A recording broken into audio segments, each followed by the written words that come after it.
ಇಂದು ದೇವಶಯನಿ ಏಕಾದಶಿ ಇಷ್ಟಾರ್ಥ ಸಿದ್ಧಿಗಾಗಿ ನಿಮ್ಮ ರಾಶಿ ಪ್ರಕಾರ ಈ ಪರಿಹಾರ ಮಾಡಿ.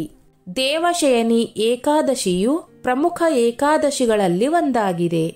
ಆಷಾಢ ಶುಕ್ಲ ಪಕ್ಷದ ಏಕಾದಶಿಯನ್ನು ದೇವಶಯನಿ ಏಕಾದಶಿ ಎಂದು ಕರೆಯಲಾಗುವುದು. ಇಂದು ಬುಧವಾರ ದೇವಶಯನಿ ಏಕಾದಶಿಯನ್ನು ಆಚರಿಸಲಾಗುವುದು. ಈ ಏಕಾದಶಿಯ ನಂತರ ಶ್ರೀ ವಿಷ್ಣುದೇವ ಯೋಗ ನಿದ್ರೆಗೆ ಜಾರುತ್ತಾನೆ. 4 ತಿಂಗಳವರೆಗೆ ಶ್ರೀ ವಿಷ್ಣು ಯೋಗ ನಿದ್ರೆಯಲ್ಲಿ ಇರುತ್ತಾನೆ. ದೇವಶಯನಿ ಏಕಾದಶಿಯಂದು ನಿಮ್ಮ ರಾಶಿಯ ಪ್ರಕಾರ ದೇವರ ಪೂಜೆಯನ್ನು ಮಾಡಿದರೆ ನೀವು ಬಯಸಿದ್ದು ಬೇಗನೆ ನೆರವೇರುತ್ತದೆ ಎಂದು ಜ್ಯೋತಿಷ್ಯ ಶಾಸ್ತ್ರ ಹೇಳುತ್ತದೆ. 12 ರಾಶಿಗಳು ಈ ದಿನ ಪಠಿಸಬೇಕಾದ ಮಂತ್ರ ಹಾಗೂ ಮಾಡಬೇಕಾದ ಪರಿಹಾರದ ಬಗ್ಗೆ ತಿಳಿಯೋಣ. ಮೇಷರಾಶಿ.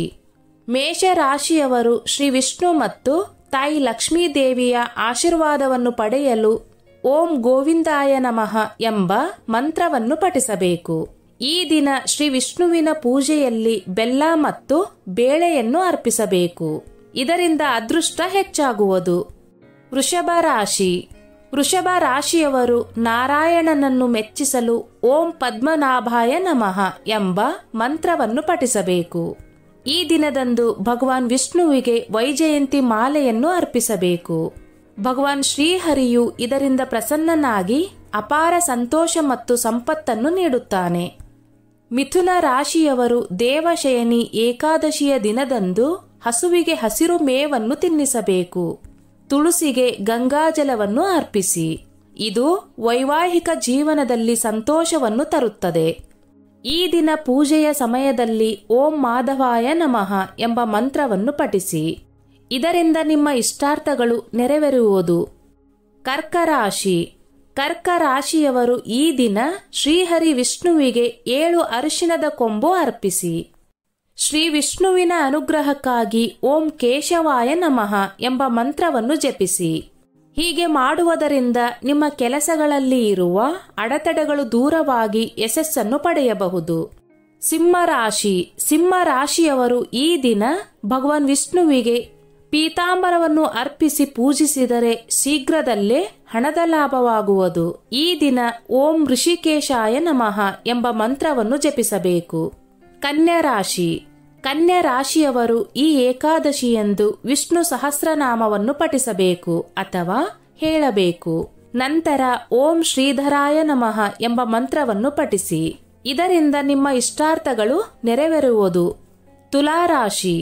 ತುಲಾರಾಶಿಯವರು ಈ ದಿನದಂದು ಭಗವಾನ್ ವಿಷ್ಣುವಿನ ಆಶೀರ್ವಾದ ಪಡೆಯಲು ಓಂ ಮಧುಸೂದನಾಯ ನಮಃ ಎಂಬ ಮಂತ್ರವನ್ನು ಪಠಿಸಿದರೆ ಒಳ್ಳೆಯದು. ಈ ದಿನ ತುಳಸಿಯನ್ನು ಸಹ ಪೂಜಿಸಬೇಕು.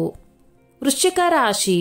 ವೃಶ್ಚಿಕ ರಾಶಿಯವರು ವೃತ್ತಿಯಲ್ಲಿ ಯಶಸ್ಸನ್ನು ಪಡೆಯಲು ಶ್ರೀ ವಿಷ್ಣುವಿನ ಪೂಜೆಗೆ ಜೇನುತುಪ್ಪ ಮೊಸರನ್ನು ಅರ್ಪಿಸಬೇಕು. ನಂತರ ಓಂ ಕೇಶವಾಯ ನಮಃ ಎಂಬ ಮಂತ್ರವನ್ನು ಪಠಿಸಬೇಕು. ಧನುರಾಶಿ. ಧನುರಾಶಿಯವರು ದೇವಶಯನಿ ಏಕಾದಶಿಯ ದಿನದಂದು ಮಹಾವಿಷ್ಣುವಿಗೆ ತೆಂಗಿನಕಾಯಿಯನ್ನು ಅರ್ಪಿಸಿ ಪೂಜೆ ಮಾಡಬೇಕು. ನಂತರ ನೈವೇದ್ಯ ಮಾಡಿರುವ ಈ ತೆಂಗಿನಕಾಯಿಯನ್ನು ಪ್ರಸಾದವಾಗಿ ಸ್ವೀಕರಿಸಿ ಉಪವಾಸ ಮುರಿಯಬೇಕು. ಇದರಿಂದ ಎಲ್ಲಾ ದುಃಖಗಳು ದೂರವಾಗುತ್ತವೆ. ಈ ದಿನ ನೀವು ಓಂ ಮಾಧವಾಯ ನಮಃ ಎಂಬ ಮಂತ್ರವನ್ನು ಪಠಿಸಬೇಕು. ಮಕರ ರಾಶಿ. ಮಕರ ರಾಶಿಯವರು ಈ ಏಕಾದಶಿಯಂದು ಸಪ್ತದಾನವನ್ನು ದಾನ ಮಾಡಿದರೆ ಒಳ್ಳೆಯದು. ಹೀಗೆ ಮಾಡುವುದರಿಂದ ಶ್ರೀ ವಿಷ್ಣು ಸಂತೋಷ ಮತ್ತು ಸಮೃದ್ಧಿಯನ್ನು ನೀಡುತ್ತಾನೆ. ಈ ದಿನ ಓಂ ತ್ರಿವಿಕ್ರಮಾಯ ನಮಃ ಎಂಬ ಮಂತ್ರವನ್ನು ಪಠಿಸಿದರೆ ಒಳ್ಳೆಯದು. ಕುಂಭರಾಶಿ. ಕುಂಭರಾಶಿಯವರು ಈ ದಿನ ತುಳಸಿಯನ್ನು ಅಲಂಕರಿಸಿ ಪೂಜಿಸಬೇಕು. ಇದರಿಂದ ಮಕ್ಕಳ ಭಾಗ್ಯ ಸಿಗುವುದು. ವೈವಾಹಿಕ ಜೀವನದಲ್ಲಿ ಸಂತೋಷ ಇರುತ್ತದೆ. ತಮ್ಮ ಇಷ್ಟಾರ್ಥ ಸಿದ್ಧಿಗಾಗಿ ಓಂ ಶ್ರೀಧರಾಯ ನಮಃ ಎಂಬ ಮಂತ್ರವನ್ನು ಪಠಿಸಬೇಕು. ಮೀನರಾಶಿ. ಮೀನರಾಶಿಯವರು ಈ ದಿನ ಬ್ರಾಹ್ಮಣರಿಗೆ ಊಟ ಹಾಕಿ ಗೋಶಾಲೆಯಲ್ಲಿ ದಾನ ಮಾಡಬೇಕು. ಹೀಗೆ ಮಾಡುವುದರಿಂದ ಆರ್ಥಿಕ ಸಮಸ್ಯೆಗಳು ದೂರವಾಗುತ್ತವೆ. ವಿಷ್ಣುವಿನ ಆಶೀರ್ವಾದಕ್ಕಾಗಿ ಓಂ ಮಾಧವಾಯ ನಮಃ ಎಂಬ ಮಂತ್ರವನ್ನು ಜಪಿಸಿ. ಮೇಲೆ ಹೇಳಿದ ಪರಿಹಾರಗಳನ್ನು ಮಾಡಲು ಸಾಧ್ಯವಾಗದೇ ಇದ್ದರೆ ಪ್ರತಿಯೊಬ್ಬರು ಏಕಾದಶಿಯ ಪೂಜೆಯಲ್ಲಿ ಭಕ್ತಿಯಿಂದ ತುಳಸಿ ಹಾಗೂ ಶ್ರೀ ವಿಷ್ಣುವಿಗೆ ತುಪ್ಪದ ದೀಪ ಹಚ್ಚಿ ಪೂಜಿಸಿದರೂ ಒಳ್ಳೆಯ ಫಲಗಳು ಪ್ರಾಪ್ತಿಯಾಗುತ್ತದೆ.